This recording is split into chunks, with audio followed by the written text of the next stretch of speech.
ಶ್ರೀಗುರುಭ್ಯೋ ನಮಃ ಹರಿ ಓಂ ಯತೋ ಜನ್ಮಾದ್ಯಸ್ಯ ಶ್ರುತಿಸುನಯಮಾನೈಕವಿಷಯಾತ್ ಸ್ವತಂತ್ರಸ್ತಂತ್ರಜ್ಞೋ ಗುರುರಪಿ ಗುರೋರ್ಯಶ್ಚ ಜಗತಾಂ ವಿಮೂಢಾ ಯತ್ತತ್ವಂ ಪ್ರಕಟಮಿಹ ವೇತ್ತುಂ ಸುಮನಸೋ ಮುಕುಂದಂ ಧ್ಯಾಯಾಮಾಪಹತ ಕುಹಕಂ तं ಸ್ವಮಹಸಾ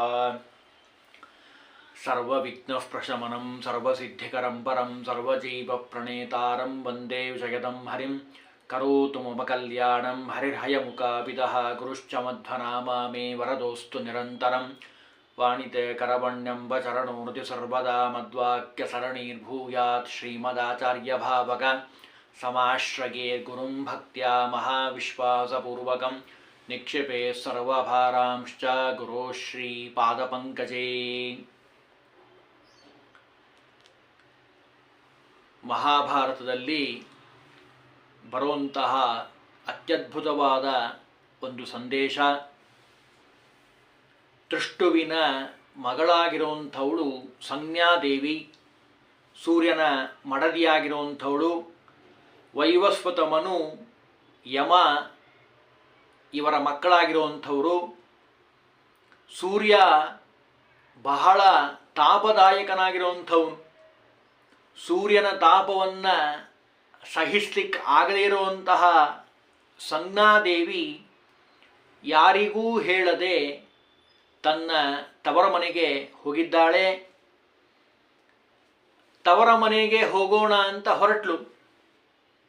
ಆದರೆ ಈ ವಿಚಾರ ಬೇರೆ ಯಾರಿಗೂ ಗೊತ್ತಾಗಬಾರದು. ತಾನು ತವರ ಮನೆಗೆ ಹೊರಟಿರುವಂಥದ್ದು ಹೋಗಿರುವಂಥದ್ದು ಅಂತ ಹೇಳಿ ಅವಳೇನು ಮಾಡಿದ್ಲು, ತನ್ನ ಛಾಯೆ ಅಂದರೆ ನೆರಳಿಗೆ ಜೀವವನ್ನು ಕೊಟ್ಟಿದ್ದಾಳೆ. ಅಲ್ಲಿ ಛಾಯಾ ಅಂತ ಅವಳ ಹೆಸರು. ಅವಳಿಗೆ ಹೇಳಿದ್ಲು, ನೋಡು, ನನ್ನ ಪರವಾಗಿ ನನ್ನ ಗಂಡನ ಜೊತೆ ನೀರು, ಗಂಡನ ಮನೆಗೆ ಹೋಗು, ಇಲ್ಲಿ ನಿನಗೆ ಅವ್ರು ನೋಡ್ಕೊಂಡು ಹೋಗ್ತಾಳೆ, ನೀನು ಅಲ್ಲಿರು ಅಂತ ಹೇಳಿದ್ಲು. ಈ ಕಡೆ ತನ್ನ ತವರು ಮನೆಗೆ ಬಂದಿದ್ದಾಳೆ. ಬಂದಂತಹ ಸಂದರ್ಭದಲ್ಲಿ ಸಂಜ್ಞೆಯನ್ನು ನೋಡಿದಂತಹ ಅವರ ತಂದೆ, ನೀನು ನಮ್ಮನೇಲಿ ಇರಬಾರ್ದು, ಗಂಡನ ಮನೆಗೆ ಹೋಗ್ಬೇಕು, ನಿನಗೆ ವಿವಾಹವನ್ನು ಮಾಡಿಕೊಟ್ಟಿದ್ದೀವಿ, ಹಾಗಾಗಿ ನೀನು ಗಂಡನ ಮನೆಗೆ ಹೋಗು ಅಂತ ಹೇಳಿ ಕೊಟ್ಟು ಕಳಿಸಿದ್ದಾನೆ. ಸಂಜ್ಞಾದೇವಿ ಈ ಕಡೆ ಗಂಡನ ಮನೆಯೂ ಇಲ್ಲ, ಅಂದರೆ ಸೂರ್ಯನ ಹತ್ರನೂ ಇರಲಿಲ್ಲ, ತವರ ಮನೆ ಅಲ್ಲೂ ಇರಲಿಲ್ಲ, ಎರಡೂ ಕಡೆಯೂ ಇಲ್ದಂಗಾಗಿ ಅವಳೇನಾಗಿದ್ದಾಳೆ, ತಂದೆ ಯಾವಾಗ ನಿರಾಕರಣೆ ಮಾಡಿದ್ನೋ, ನೀ ಗಂಡನ ಮನೆಯಲ್ಲಿ ಇರಬೇಕು, ಅದೇ ನಿನಗೆ ಶಾಶ್ವತವಾದ ನೆಲೆ ಅಂತ ಯಾವಾಗ ಹೇಳಿದ್ನೋ, ಇವಳೇನು ಮಾಡಿದ್ಲು, ಇದ್ದ ವಿಷಯವನ್ನು ಹೇಳಬೇಕಾಗಿತ್ತು, ಏನು ಹೇಳಲೇ ಇಲ್ಲ. ಹೊರಗಡೆ ಬಂದ್ಲು. ಗಂಡನ ಮನೆಗಂತೂ ಹೋಗ್ಲಿಕ್ಕೆ ಸಾಧ್ಯ ಇಲ್ಲ, ಹೋಗೋಕ್ಕಾಗೋದಿಲ್ಲ ಅಂತಲೇ ಇಲ್ಲಿ ಬಂದಿರುವಂಥದ್ದು. ಅದಕ್ಕೆ ತಪಸ್ವಿಯಾಗಿ ಇದೇ ರೂಪದಿಂದ ಇದ್ದರೆ ಕಂಡು ಹಿಡಿತಾರೆ ಜನ, ಗೊತ್ತಾಗತ್ತೆ ಸಂಜ್ಞಾದೇವಿ ಅಂತ. ಹಾಗಾಗಿ ಹೆಣ್ಣು ಕುದುರೆಯಾಗಿ ಹುಲ್ಲುಗಾವಲಿನಲ್ಲಿ ಅಲೆದಾಟವನ್ನು ಮಾಡ್ತಾ ಇದ್ದಾಳೆ. ವಿಷಯ ಗೊತ್ತಾಯಿತು. ಕತೆ ಬಹಳ ವಿಸ್ತಾರವಾಗಿದೆ, ಸಾರ ಸಂಗ್ರಹವಾಗಿ ನೋಡೋಣ. ವಿಷಯ ಗೊತ್ತಾಗಿದೆ. ಸೂರ್ಯದೇವ ತಾನೂ ಒಂದು ಕುದುರೆ ರೂಪದಿಂದ ಬಂದಿದ್ದಾನೆ. ಅಲ್ಲಿ ಹೆಂಡತಿಯಾಗಿರುವಂತಹ ಸಂಜ್ಞಾದೇವಿ ಜೊತೆಗೆ ಎಷ್ಟೋ ದಿವಸ ಕಾಲವನ್ನು ಕಳೆದಿದ್ದಾನೆ. ಅಲ್ಲಿ ಹುಟ್ಟಿರುವಂತಹ ಮಕ್ಕಳು ಅಶ್ವಿನಿ ದೇವತೆಗಳು ಅಂತ ಹೇಳಿ ಪ್ರಖ್ಯಾತರಾದಂಥವರು. ಇದೆಲ್ಲ ನಮಗೆ ಮಹಾಭಾರತ ನೀಡುವಂತಹ ಸಂದೇಶ. ಇದೆಲ್ಲ ಹೇಗೆ ಗೊತ್ತಾಯಿತು ಅಂದರೆ, ಯಾವಾಗ ಮಲತಾಯಿ ಬಂದ್ಲೋ, ನಿಜವಾದ ತಾಯಿ ಬಿಟ್ಟು ಹೋಗಿದ್ದಾಳೆ. ಮಲತಾಯಿಯಲ್ಲಿ ಯಮದೇವರು ಹೋಗಿ ಕೇಳಿಕೊಂಡಾಗ ತಾಯಿಯನ್ನ ಮೇಲೆ ಮಕ್ಕಳಾಗಿರುವಂಥವ್ರು ತಾಯಿ ಹತ್ರ ಹೋಗುವಂತಹ ಸ್ವಭಾವ. ಆ ಸಂದರ್ಭದಲ್ಲಿ ತಾಯಿಯಾದಂಥವಳು ಮಲತಾಯಿ ಧೋರಣೆ ತೋರಿದಾಗ ಆ ಯಮದೇವ ಇದ್ದಾನಲ್ಲ, ಅವನೇನು ಮಾಡ್ದ, ಕಾಲನ್ನು ಎತ್ತಿದ್ದಾನಂತೆ ಕೋಪದಿಂದ. ಪ್ರತಿಭಟಿಸಿದ. ಎತ್ತಿದ ಕಾಲು ಕೆಳಗೆ ಬೀಳಲಿ ಅಂತ ಛಾಯಾ ಶಾಪವನ್ನು ಕೊಟ್ಟಿದ್ದಾಳೆ. ಯಮದೇವರಿಗೆ ಬೇರೆ ಪರಿಹಾರ ಆಗಲಿಲ್ಲ. ಅದಕ್ಕೇನು ಮಾಡಿದರು, ತಮ್ಮ ತಂದೆ ಸೂರ್ಯನ ಹತ್ರ ಹೋದರು. ಹೇಳಿದರು, ಎಲ್ಲ ಹಿಂಗೆ ಮಾಡ್ತಿದ್ದಾಳೆ ಅಮ್ಮ, ಯಾಕೋ ನಮ್ಮ ಮೇಲೆ ಪ್ರೀತಿ ಸರಿಯಾಗಿ ತೋರಿಸ್ತಾ ಇಲ್ಲ. ಯಮದೇವರ ಅಂದರೆ ಮಗನ ಮೇಲೆ ಪ್ರೀತಿ ಸೂರ್ಯದೇವ ಕೇಳ್ದ, ಯಾಕೆ ಹಿಂಗೆ ಮಾಡ್ತಾ ಇದ್ದಾಳೆ? ಗೊತ್ತಿಲ್ಲಪ್ಪ, ಹಿಂಗೆ ಮಲತಾಯಿ ಧೋರಣೆ ನಡೀತಾ ಇದೆ. ಯಾವಾಗ ಯಮದೇವರ ಮಾತನ್ನು ಕೇಳಿ ಸೂರ್ಯದೇವ ಬಂದನೋ, ನೀ ಯಾರು ಎತ್ತ ಎಲ್ಲವನ್ನು ಸೂಕ್ಷ್ಮವಾಗಿ ದೇವಾನುದೇವತೆಗಳು ಅವರೆಲ್ಲ ಸೂಕ್ಷ್ಮವಾಗಿ ಗಮನಿಸಿದ್ದಾರೆ ವಿಚಾರಣೆ. ಆಗ ಸೂರ್ಯನಿಗೆ ಗೊತ್ತಾಗಿರುವಂಥದ್ದು, ಇವಳು ಛಾಯಾ, ನಿಜವಾಗ್ಲಿ ಆ ಸಂಜ್ಞಾದೇವಿ ಅಲ್ಲ, ಅವಳ ಛಾಯೆ ಇವಳು, ನೆರಳಾಗಿರುವಂಥವಳು ಅಂತ ರಹಸ್ಯ ಗೊತ್ತಾಗಿಬಿಡ್ತು. ಮಾಮನೆಗೆ ಹೋದ, ಕೇಳ್ದ ಬಂದಿದ್ದಾಳ ಅಂತ. ಇಲ್ಲಪ್ಪ, ನಿನ್ನ ಉಗ್ರತೆ ಭಾಳ ಆಗಿದೆ, ತಾಪ ಭಾಳ ಆಗಿದೆ, ಹಾಗಾಗಿ ಅವಳಿಗೆ ಅದನ್ನು ಸಹನೆ ಮಾಡಲಿಕ್ಕೆ ಆಗ್ತಾ ಇಲ್ಲ. ಹಾಗಾಗಿ ನಾನಂತೂ ನಮ್ಮ ಮನೆಗೆ ಬರಬೇಡ, ನೀ ಗಂಡನ ಮನೆಗೆ ಹೋಗು ಅಂತ ಹೇಳಿಬಿಟ್ಟಿದ್ದೀನಿ. ಹೆಣ್ಣು ಕುದುರೆಯಾಗಿದ್ದಾಳೆ ಅಂತ ಮಾವನಿಂದ ಒಳಗಿನ ರಹಸ್ಯ ಸತ್ಯಾಂಶ ಅವನಿಗೆ ಗೊತ್ತಾಗಿರುವಂಥದ್ದು. ಕೂಡಲೇ ಬಂದಿದ್ದಾನೆ. ಹಾಗೇ ಹೋಗೋದು ಬೇಡ, ಶಾಂತವಾಗಿ ರೂಪವನ್ನು ಹೋಗಿ ತೆಗೆದುಕೊಂಡು ಹೋಗ್ರಿ ಅಂತ ಮಾವನ ಮನವಿ.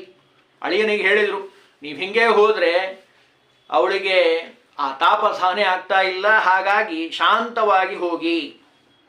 ಶಾಂತವಾಗಿ ಕುದುರೆ ರೂಪದಿಂದ ಬಂದಿದ್ದಾನೆ.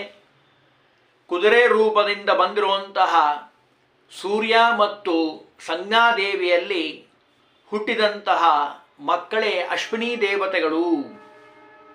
ಛಾಯಾ ಮತ್ತು ಸೂರ್ಯನಲ್ಲಿ ಹುಟ್ಟಿದಂತಹ ಮಗುವೇ ಪ್ರಖ್ಯಾತವಾದ ಮಗು, ಅದು ಶನೇಶ್ಚರ, ಶನಿಗ್ರಹ.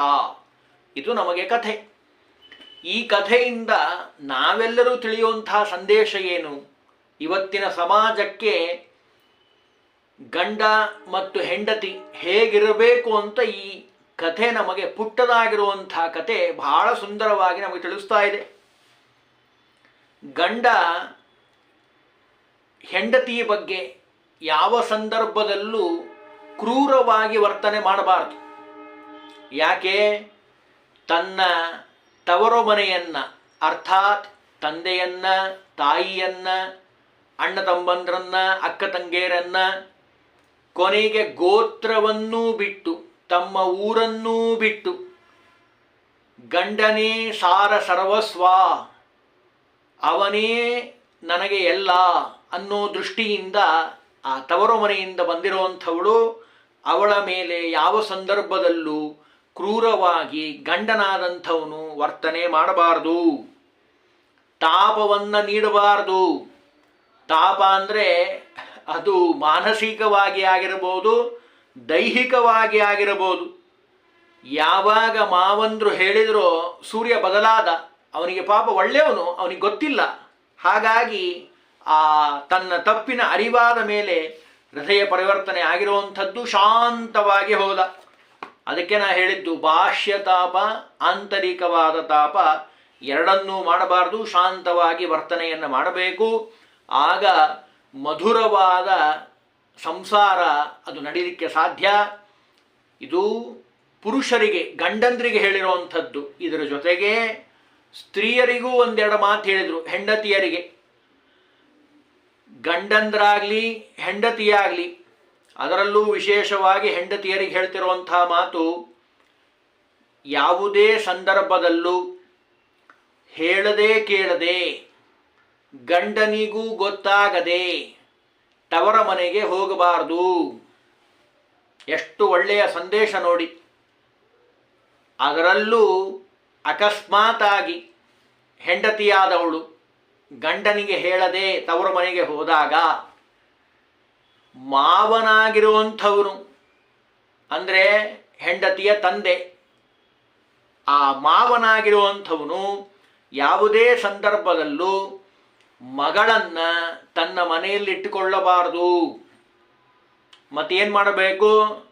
ಇಲ್ಲ, ಯಾಕೆ ತಪ್ಪಾಗಿದೆ, ಯಾಕೆ ಬಂದಿದ್ದಾಳೆ ಅಂತ ಕೇಳಿ ವಿಚಾರಿಸಿ ಅವಳನ್ನು ಸಮಾಧಾನಪಡಿಸಿ ಗಂಡನ ಮನೆಗೆ ಕಳಿಸಬೇಕೇ ಹೊರತು, ಅಂದರೆ ಗಂಡ ಹೆಂಡತಿ ಅನ್ಯೋನ್ಯವಾಗಿ ಬಾಳಲಿಕ್ಕೆ ಬೇಕಾಗಿರುವಂಥ ವ್ಯವಸ್ಥೆಯನ್ನು ಮಾಡಬೇಕೇ ಹೊರತು ಯಾವುದೇ ಸಂದರ್ಭದಲ್ಲೂ ಅಳಿಯ ಮತ್ತು ಮಗಳನ್ನು ಬೇರ್ಪಡುವಂತೆ ಮಾಡುವಂತಹ ಸ್ವಭಾವ ಬರಬಾರದು. ಮಗಳ ಕೋಪ, ತಾಪ, ಅಸಹನೆ ಇವುಗಳಿಗೆ ತಂದೆಯಾದಂಥವನು ಅಂದರೆ ಮಾವನಾದಂಥವನು ಉತ್ತೇಜನ ಕೊಡಬಾರ್ದು. ನನ್ನ ಮಗಳು ಮಾಡಿದ್ದೆ ಸರಿ, ನನ್ನ ಮಗಳು ಭಾಳ ಒಳ್ಳೆಯವಳು, ಅಳಿಯಂದೇ ತಪ್ಪಿರಬೇಕು, ಗಂಡನ ಮನೆಯದೇ ತಪ್ಪಿರಬೇಕು ಅಂತ ಯಾವತ್ತೂ ಮಾತಾಡಬಾರ್ದು. ಯಾಕೆ? ಅನುಭವದಲ್ಲಿ ಹಿರಿಯನಾದಂಥ ವ್ಯಕ್ತಿ ಎಲ್ಲಿ ತಪ್ಪಾಗಿದೆ ಅನ್ನೋದನ್ನು ತಿದ್ದಿ ಮಗಳ ಸಂಸಾರವನ್ನು ಸರಿ ಮಾಡಲಿಕ್ಕೆ ಪ್ರಯತ್ನ ಮಾಡಬೇಕೇ ಹೊರತು ಅತಿರೇಕಕ್ಕೆ ಒಳಗಾಗಿ ಯಮನಂತೆ, ಎಷ್ಟು ಸುಂದರವಾಗಿ ಹೇಳ್ತಾರೆ, ಯಮನಂತೆ ಯಾವುದೇ ಸಂದರ್ಭದಲ್ಲೂ ವರ್ತನೆ ಮಾಡಬಾರದು.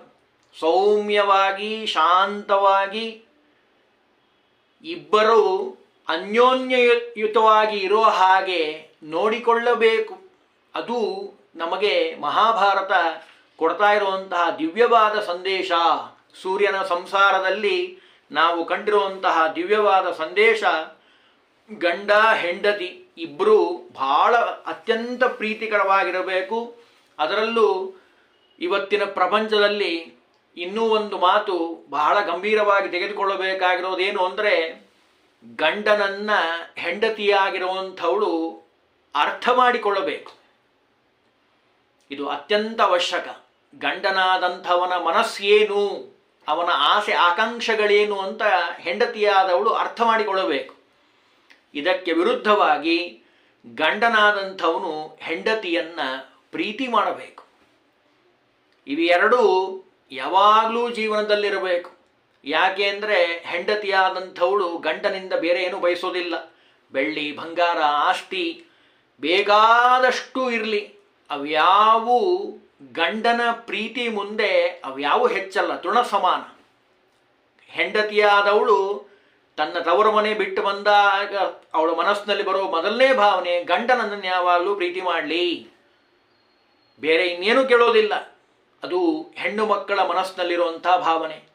ಅದೇ ರೀತಿಯಾಗಿ ಗಂಡನಾದವನಿಗೆ ಹೆಂಡತಿ ಪ್ರೀತಿ ಮಾಡೋದು ಅದೆಲ್ಲ ಸರಿ, ಗಂಡನ ಪರಿಸ್ಥಿತಿಗೆ ಅನುಗುಣವಾಗಿ ಅವನನ್ನು ಅರ್ಥ ಮಾಡಿಕೊಂಡು ಅವನ ಜೊತೆ ಯಾವಾಗಲೂ ಇರೋವಂಥದ್ದೇನಿದೆ ಅಲ್ಲ, ಅದು ಬಹಳ ಅತ್ಯಂತ ಅವಶ್ಯಕ. ಇದು ನಮಗೆ ಮಹಾಭಾರತ ಕೊಡ್ತಾ ಇರುವಂತಹ ಸಂದೇಶ ಅಂತ ಹೇಳಿ ಪೇಜಾವರ ಸ್ವಾಮಿಗಳವರು ಯಾವಾಗಲೂ ತಮ್ಮ ಉಪದೇಶದಲ್ಲಿ, ಉಪನ್ಯಾಸದಲ್ಲಿ ಹೇಳುವಂತಹ ದಿವ್ಯವಾದ ಸಂದೇಶ.